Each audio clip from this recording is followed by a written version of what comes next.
सूर्य को 3 अर्घ होते हैं। एक लाल चंदन का अर्घ कार्य की सिद्धि के लिए सूर्य नारायण को दिया जाता है। एक काली मिर्ची के पानी का अर्घ, जब आप कोई एग्जाम में बैठ रहे हैं, कोई परीक्षा में बैठ रहे हैं और आपको उसमें उत्तीर्णता चाहिए या मेरा ये काम सफल चाहिए या अदालत में केस चल रहा है उसको निपटाना है, तो काली मिर्ची के जल से सूर्य को अर्घ दी जाती है। तो उस जल के अर्घ से व्यक्ति का काम तुरंत 1.5 महीने के अंदर सफल हो जाता है।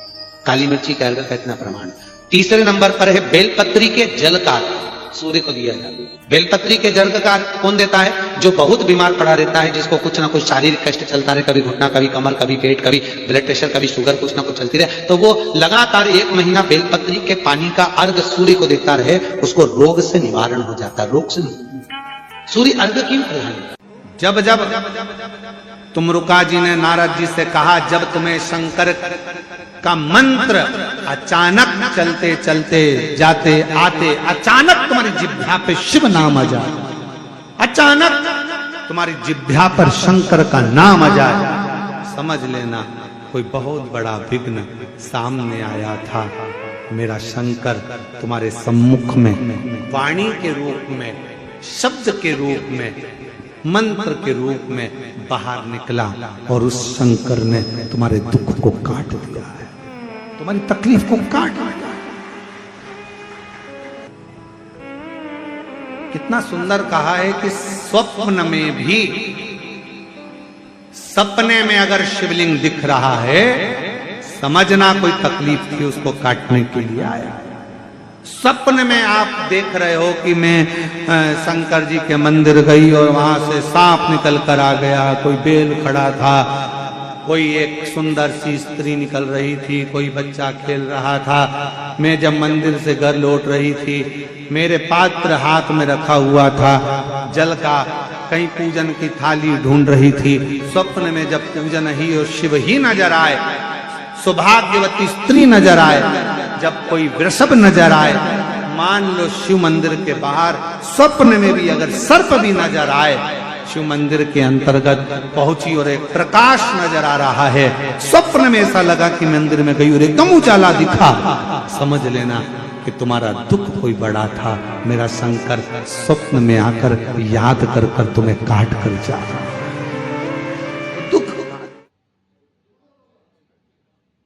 कल कोई कह रहा था, गुरुजी क्या हम गिलास से शंकर जी को जल चढ़ा सकते हैं मंदिर में जाकर?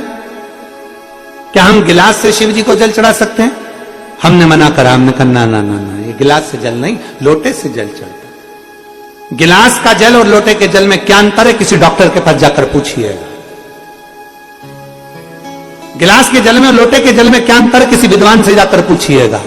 गिलास के जल में और लोटे के जल में क्या अंतर है? किसी आयुर्वेद से जाकर पूछिएगा। गिलास के जल में और लोटे के जल में क्या अंतर है? किसी होम्योपैथिक वाले से जाकर पूछिएगा कि गिलास के जल से बीमारी बढ़ती है और लोटे का जल जब बिंदु को केंद्रित करता है, जब हम भगवान शंकर को चढ़ाते हैं तो एक केंद्र बिंदु बनता है। उस केंद्र बिंदु का जल जब हम आचमन करते हैं तो वो रोग को मुक्त करता है। दुनिया के लोग कहते हैं, सियोर वाले महाराज ने कह दिया तांबे के लोटे में जल लो, शिव जी को चढ़ाओ, उसका क्या प्रभाव पड़ेगा? हम कहते हैं उससे बिंदु, आज का विज्ञान, आप जाकर सब कुछ हमारे विज्ञान से जुड़ा हुआ है। जितना भी शिव की आराधना है, एक बेलपत्री भी चढ़ा रहे हो तो विज्ञान से जुड़ी हुई।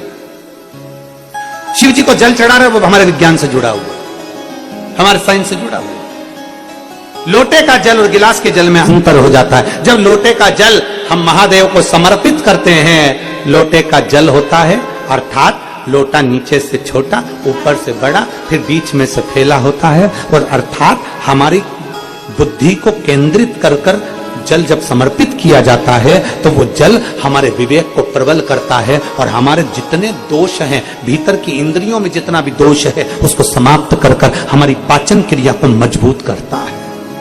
लोटे का जल हमारी पाचन क्रिया को मजबूत करता है। जिसके पेट में तकलीफ रहती हो, जिसका पेट हमेशा तकलीफ में रहता हो, हमेशा तकलीफ में, कोई नई नई बीमारियां हो जाती हैं, पेट से जुड़ी जितनी बीमारी हो जाए, आप नियम बना लो कि तांबे का लोटा मेरे कमरे में रहे, उसमें जल भर दूं, गिलास में पानी पीना बंद कर दूंगी और लोटे से पानी पीना चालू करूंगी। पुराने जमाने में बीमारियां कम होती थी, लोटे का जल ज्यादा पीते थे, गिलास मिलास हाथ में नहीं लेते। गिलास तो अंग्रेजों ने हमको पकड़ा दिया और ना जाने काय काय का गिलास पकड़ा है, अब क्या बोलूं आपको।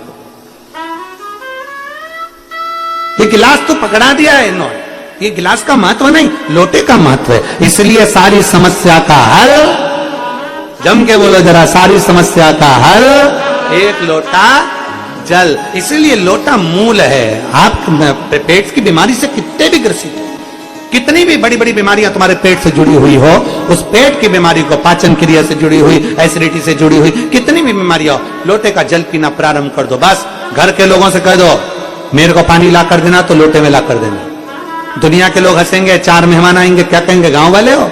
अरे होंगे, पर अपना शरीर अपना है, इसलिए अपने को अच्छा रहना है, तो लोटे का जल पीना। आचमन कराओ, शंकर को जल लोटे के जल से चढ़ाओ, शिव की। एक कटोरी में पंचामृत बनाकर ले जाते हैं, दूध, दही, शहद, घी, शक्कर, ये सब मिलाकर यदि आप लेकर जाते हैं और ले जाकर भगवान शंकर के सामने समर्पित करते हैं, एक बेलपत्री अशोक सुंदरी, अभी तक आपने जो बेलपत्री चढ़ाई है अशोक सुंदरी के ऊपर, डंडी का मुख जहां से पानी बहता है उस ओर रखा जाता है।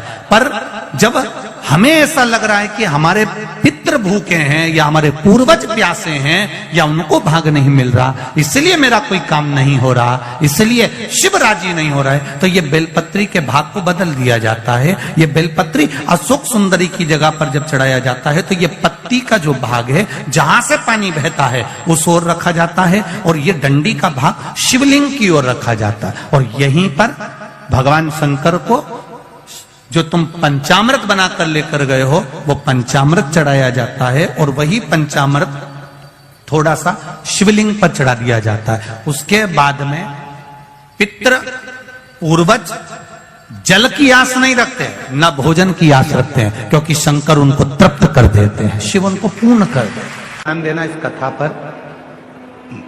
शिव के मंदिर में कभी भी जाओ,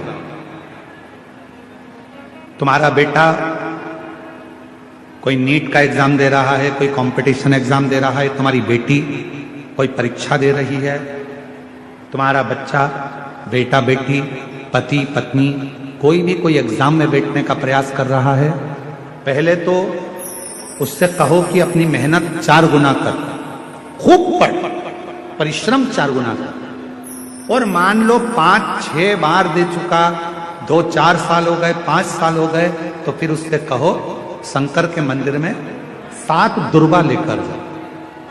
कितनी दुर्वा? यहां क्या बोलते हैं झारखंड में? दुर्वा कि दूब बोलते हैं?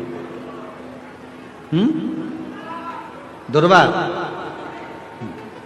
7 दुर्वा शिव के मंदिर में लेकर गए।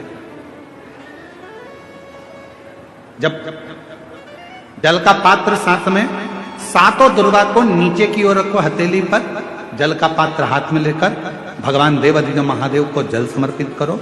7 दुर्वा में से 6 दुर्वा षडानंद कार्तिकेय जी को समर्पित कर दो, 1 दुर्वा भगवान शंकर के शिवलिंग पर चढ़ा दो। अपने हाथ की 3 उंगलियां शिवलिंग का स्पर्श करो और अपनी कामना कहकर, बाबा बहुत एग्जाम दे चुका हूं, बेटा बेटी ने बहुत परीक्षा दी है, हो नहीं रहा बाबा, अब आपके भरोसे है, बाबा को विनय करो, शिव जी पे चढ़ी दुर्वा वापिस लेकर आओ। जिस बच्चा जब एग्जाम के लिए जाए, परीक्षा देने के लिए जाए, उस दिन वो दुर्वा को अपने मस्तक पर प्रणाम कर कर, नमन कर कर, षडानंद कार्तिकेय का स्मरण कर कर फिर एग्जाम के लिए जाए। पढ़ाई अच्छी करना, दिल से करना, मेहनत ज्यादा करना, और एक बार ये प्रयोग कर कर देखना, मेरा षडानंद कार्तिकेय सफलता जरूर प्रदान करे। 6 मुख से षडानंद कार्तिकेय जी का जो वर्णन हमारे शिव महापुराण में किया गया है, स्कंद पुराण में किया गया है, षडानंद कार्तिकेय जी फल शीघ्र प्रदान करते हैं, शीघ्र। किसी को हल्के में मत लेना, किसी को कमजोर मत समझना। कब किससे कहां पाला पड़ सकता है कोई मालूम नहीं है। लोग समझते हैं गरीब है, लोग समझते हैं ऐसा है, अनपढ़ है, बेकार है, गरीब है, लोग उसको धुतकारते हैं, हटाते हैं, पूछते नहीं है, समझते नहीं है। तुम क्या सोच के बैठे हो कि जिंदगी में वो हमेशा गरीब ही रहेगा? शिव पुराण की कथा कहती है अगर मेरे बाबा देवादिदेव महादेव के भजन में वो लग गया, भले गरीब है, तुमने नहीं पूछा, सम्मान नहीं दिया, आदर नहीं किया, सत्कार नहीं किया, उसको कुछ भी नहीं किया तुम लोगों ने, और वो गरीब था, गरीब था, गरीब था, और एक दिन वो शिव पुराण की कथा में पहुंच गया और उसने अपने मंदिर में एक लोटा जल चढ़ाना प्रारंभ कर दिया, और एक दिन मेरे महादेव ने उसका हाथ पकड़कर उसे उन्नति की सीढ़ी पर चढ़ा दिया, तो एक दिन तुमको भी उसके हाथ जोड़ना पड़ सकता। उस महाभारत के चरित्र को घर में बैठकर थोड़ा सा पढ़ो।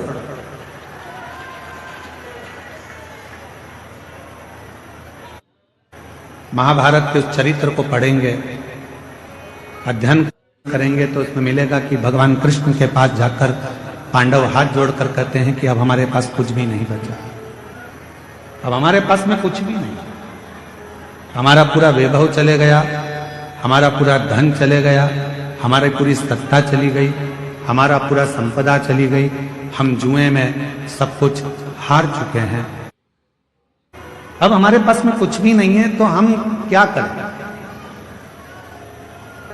पांडवों की दशा देखकर भगवान कृष्ण ने कह दिया कि तुम एक काम करो कि भगवान शंकर का भजन करो।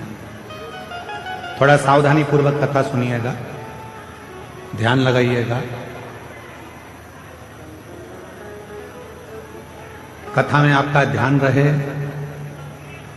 बहुत दूर दूर से आप लोग आए हो और कथा वर्णन कर रही है, पांडव विनय कर रहे हैं, हम क्या करें। महाभारत का वन पर्व कह रहा है, भगवान कृष्ण ने कह दिया कि तुम शिव की आराधना करो, भगवान शंकर की साधना करो। शिव की आराधना, हाँ। भगवान शंकर की साधना, हाँ।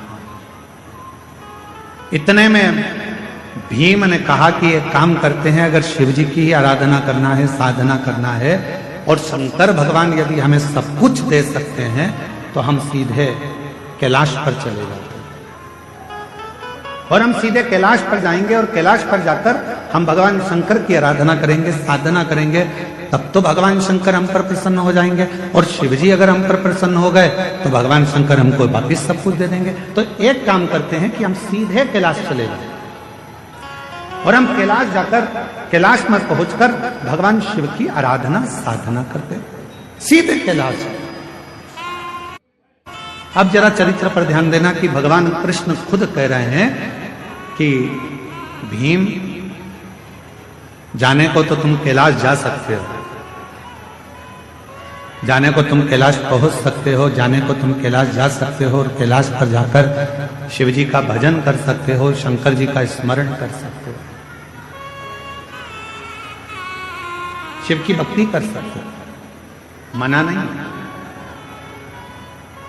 पर हम जानते हैं तुम सीधे अगर कैलाश तक पहुंच भी गए, मालूम पड़े मुख्यमंत्री के दरवाजे तक पहुंच भी गए, प्रधानमंत्री के दरवाजे तक, राष्ट्रपति के दरवाजे तक पहुंच भी गए, और वहां जाकर खड़े होकर तुम आवाज लगा रहे हो कि भैया जाकर बोलो मैं आया हूं, तो द्वारपाल पूछेंगे तुम कौन हो, तो कहा कि बस जाकर कह दो कि मैं आया हूं, मेरा नाम लेकर बोल दो कि मैं आया।